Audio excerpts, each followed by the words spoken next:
AITA for divorcing my husband because he spent 10 minutes in the car during a family emergency. I.F. have been married to my husband, M, for 2 years. He has a habit of sitting in the car 5 to 10 minutes before entering the house. I don't know why he does it, but he talked about a past traumatic experience he had when he came home and caught his ex cheating on him. Because of that, he'd just spend few minutes in his car before he enters his home as response to his trauma.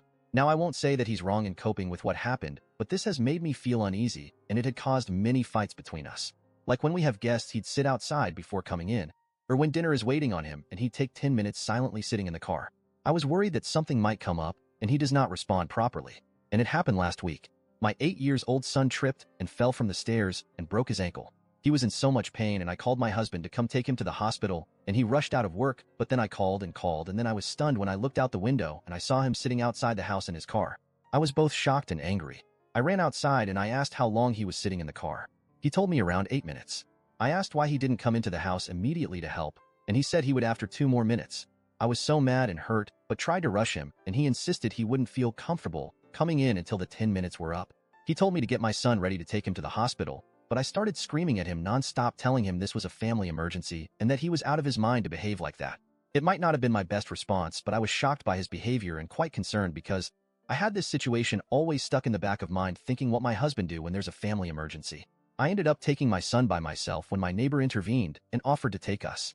We went to the hospital, and later my husband came and tried to talk to me, but I refused. I then went to stay with my mom and texted him that I wanted a divorce.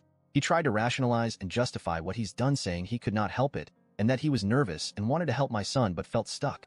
I refused to reply to his messages, and days later his family literally harassed me, saying I was making my husband's trauma more severe and that I disrespected his boundaries by pushing him off his limits. I feel lost and unable to think because of the whole ordeal. My family are with me on this, but they can be biased sometimes. My husband is still trying to basically talk me out of divorce, saying I'm making a huge deal out of it. I feel like I no longer have trust in him, especially when it comes to serious stuff like how cold he acted in a family emergency. Edit to clarify that my son isn't his biological son. We don't have kids together. Comment 1. It sounds like he is stuck in a compulsive behavior. He needs to find a professional to help him address it. It's going to be tough, especially as he let you down when you needed him. I bet he feels really bad about the situation. I hope your son is doing okay. Comment 2. I wonder if this is the only strange thing that he does. If he has OCD, then there are likely other quirks. However, since this is causing problems in his marriage, he needs to address it ASAP, and his family needs to support his recovery from this compulsion. I don't blame OP one bit. Comment 3. If he can't get past this when someone is having an emergency, it's seriously impacting his life and needs to see a mental health professional.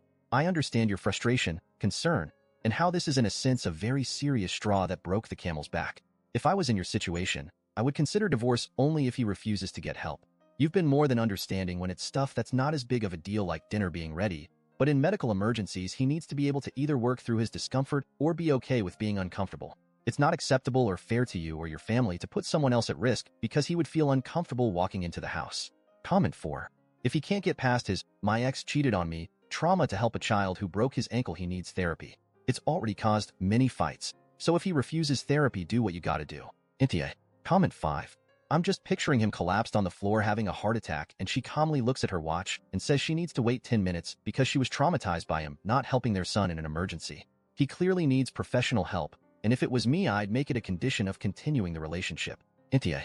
Thank you everyone who subscribed me and like my videos.